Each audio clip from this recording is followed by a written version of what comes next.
Hi everybody, Paul Schwangard here at the 2024 USTFCCCA Convention in Orlando, Florida. A lot of fun outside of the coaching meetings that are occurring. That includes the Bowerman Awards that occur on the final night of activities. And look who's here, a nominee, Maia Ramsden.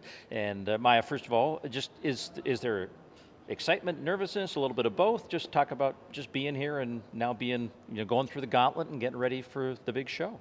Yeah, thanks so much for having me. It's mostly just excitement. I get to be here with my family.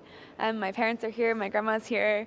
I get to be at this fun resort, get some warm weather, So I think it's mostly just excitement. I get to catch up with my college coach, and it's been great. Yeah, and it gives you a chance because it's at the end of the year, and much of it is for a reflection of what happened in the last full collegiate season. You've had a stretch of time between now and then, but does it give you a chance to really truly reflect on all that you accomplished this year? Yeah, I think it does. I also think I just went straight from the last NCAA season into a summer of racing, and then moved and started my pro career. So I haven't necessarily had the time to stop and think. So this has been good for that too. Yeah, we can go in a lot of different directions about all the highlighted successes of the year, but I certainly the purple track in Paris has got to have a special place of that. When you think about, if we were having this conversation in December of 2024, how has the year played out to what you would hoped you would achieve? Oh, I just don't think I could have imagined. I think Paris was bittersweet for me. I missed the final by like half a second. But I had some conversations with some new teammates actually afterwards, and they were just sort of like, yeah, but would you have traded this year for making that final? And to be honest, I think the answer is no. So I'm just very grateful for how this year's played out. And it wasn't a perfect ending, but as a whole, it was pretty good. Pretty happy. I mean, does it teach you anything about sort of your approach to this season and next season that maybe you can reorient? Because it sounds like you, in some ways, surprised yourself. So maybe there is more there, and you have to maybe push those dreams a little bit further to reach what you think is your true potential. Absolutely. It's an ongoing conversation with my sports psych Okay. about just setting the goals a little bigger because, I went into the game saying I want to make the semifinal, and I did. And maybe if I'd gone in saying I want to make the final, things would have looked different. I don't know if that's true. I was pretty tired. It had been a long season. But yeah, I think my Harvard coaches and I took every opportunity this year. And it's something I probably won't do the same way as a pro, but I'm so glad I got this year of we said yes to everything. Every start line I was given, I said yes to, and it was pretty fun. Yeah. Well, and your coach we were talking about kind of, how you were recruited and what, was it a hunch, or do you see something in you? And one of the things he was talking about is just, your ability to travel and perform, that you're a global citizen. You've been living a lot of places, and you're kind of used to the grind. And in order to get yourself into the world rankings position that you did, you had to be creative and trying to find races. And you were racing in LA, and then she's racing in Eugene, and then she's racing in Vancouver, and you were racing over in Glasgow. Put a lot of miles on those racing shoes, both on the track and in the carry-on. Yeah, absolutely. And I think I was well prepared for it. Like you said, I definitely grew up all over the place and was flying home to Aotearoa, New Zealand a lot for races, and pretty used to getting off the plane and warming up. But this year was a lot. Yeah.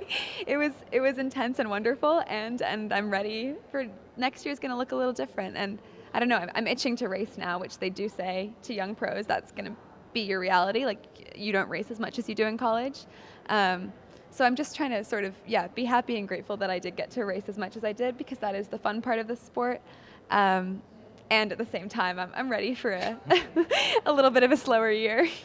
Another thing Coach talked about is, when you were in school at Harvard, managing sort of the academics, the other interests that you had. Sounds like you were involved in kind of some fashion magazine work and stuff, and having to make sort of hard choices and prioritizing things. So now that you've made that shift now to the pro game, obviously it's an a la carte menu of things to fill your days with. How have you restructured your life? How are you trying to take advantage of maybe more space in your day to do things that either you put on the back burner or put more attention into your pro career? Just kind of how you making the balance work? It's an ongoing process, Okay, I'll tell you all that much. I had friends visiting this past week before I came here, and they were shocked at how still I was for the rest of the day. They were like, this isn't the Maia that we know. I think it's one of those things that in college you think you're doing everything you possibly can to be the best athlete you can be, and then all of a sudden you take out the school piece and you take out a big part of the social life, and actually you realize there's a lot more you can be doing.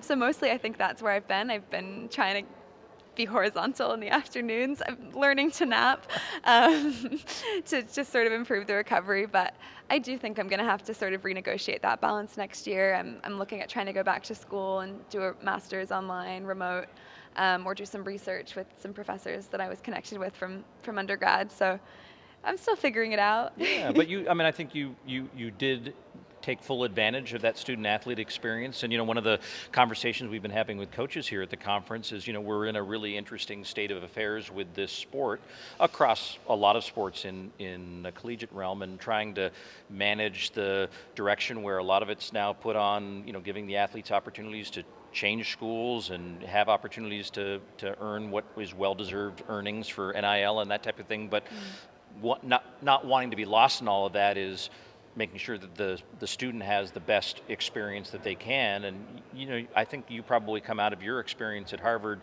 feeling like you got the best of both worlds, right? I absolutely do, and I think I'm very grateful for my experience in the NIL system. Like, it helped me build a relationship with the brand I'm now signed with, and like very love their support.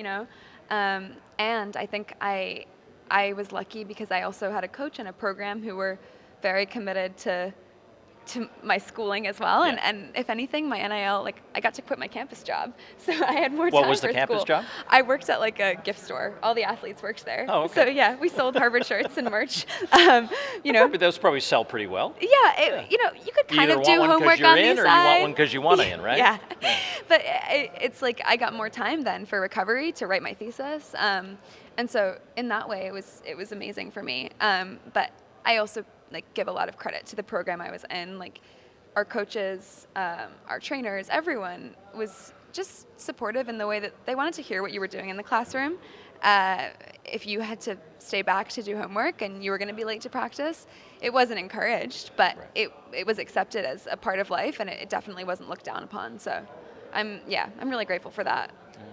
Well, we'll see how things go with the Bowerman. I know you had a chance to go and little touch the trophy. You tried to lift it. Yeah. What's the word is? It could be damage if dropped on a digit. Yep, absolutely. And I'm not the strongest out there. I've been trying to spend more time in the gym, but it's pretty heavy. Yeah, and you did say that would you have a place for this trophy at home? It sounds like with your roommates, there's maybe only one roommate that likes to display trophies in the house. Do you want to share that little I'm not going to insight? throw him under the bus. No. Maybe, Kai, if you're watching this, we know where your All-American trophies are. They are on display. But yeah, it's been pretty fun to have those two roommates, to be honest. Kai, well-meaning, I'm sure it looks lovely in that, but I would hope that if you were to take home this particular trophy, you'd ask him to move all of his, because it probably has a higher stature value in my mind. We can make some room on the mantle for this one, yeah. Well, most importantly, enjoy this moment under the spotlight. I think it's just wonderful that they kind of roll out the red carpet, not only for you, but your family. It's a really important moment for them to celebrate with you as well. And we'll see you on the track very, very soon, and best of luck in 2025. Thank you so much. All right, we'll have more coverage here from the Coaches Conference throughout the week, and you can see all those interviews live and on demand on runnerspace.com.